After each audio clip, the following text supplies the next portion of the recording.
Hey, how's it going YouTube? This is your boy Chosen and happy March. February was gone surprisingly fast and was also another successful month for the channel. We are still on good track of reaching 15k subs by the end of the year, so here's to another successful month for the channel. And on that note, for this month's first discussion video, I wanted to continue talking about Code, seeing as how he is potentially the world's biggest threat, as of now at least. So it shouldn't be a surprise that someone who covers this series wants to continue talking about him. So in chapter 55, Isshiki passed on his will to Code, something we already know, but I want to reread a few lines said by Isshiki that raised my interest when I first read it. So speaking on the chakra tree, it is the crystallization of a planet's life. It shall contain everything, a record of all life that ever lived and died on this planet, including me. Eat it and upgrade yourself, Code, and you yourself will become a new Otsutsuki. Then go forth and devour planet by planet across space. Keep evolving until you become a peerless, unique existence. A god. So if you're a subscriber of mine, you probably already know that I've touched on parts of this whole line a few times. So what other topics could there be to discuss? Well, as you can see by the title of the video, today I wanted to bring up a theory that through Code's journey of revenge, since like Isshiki said, the will of the clan has been passed down to him, I think this definitely opened up room for us to learn the full true history of the Otsutsuki. But another added point, what if this doesn't take place on Earth? In chapter 45, Amato tells Naruto that the Otsutsuki clan are parasites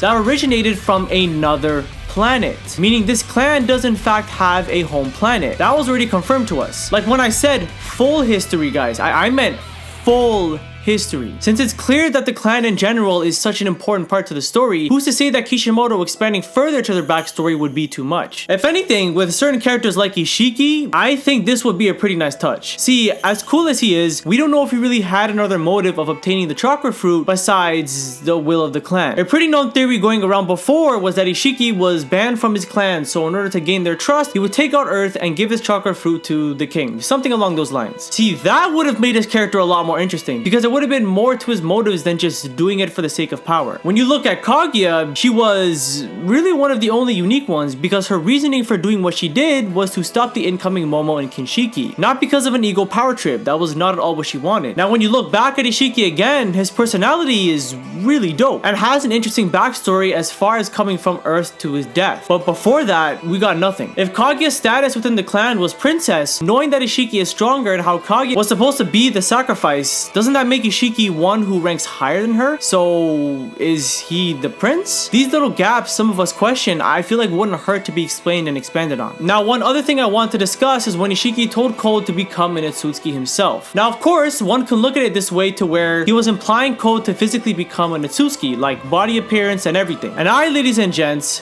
and that one. Now I know Isshiki could have meant it in a way to where it was referred to power, where he possesses such powerful abilities, such powerful chakra reserves that he's now on the status of an Otsutsuki. But where's the fun in that? No, but for real here, if Code can potentially actually turn himself into an Otsutsuki, who's to say that some other members weren't originally different species who then harvested chakra fruit and became an Otsutsuki themselves? And one other thing I wanted to point out as well is when we look at the shot of Momoshiki and Kinshiki before they came to Earth on a different planet, that planet was already sucked dry. We already know that the tree absorbs everything from a planet, all life and all chakra. If the clan needs these things in order to harvest a fruit, wouldn't that mean there is life on other planets? Especially when you take in that the one being the sacrifice, if I'm not mistaken, has to place a karma seal in order to resurrect after they've been sacrificed. The way I see it, some of this stuff has already been indirectly confirmed to us, especially when you look at how most important words are bolded. I honestly do believe, even if it has a small chance of happening, I do believe that through Code and Boruto's karma seal, the story of Boruto has an opportunity to set up a huge expansion, one that goes beyond Earth, to where we could potentially visit different planets and could be getting introduced to other clans. I understand it's crazy talk, but let me just say this. If you look at part 1 Naruto and see how much shit got added into the story through Shippuden, like I mean if you go in detail, there was a lot of shit. So for him to do it in Boruto wouldn't be abnormal. The only thing I would say is that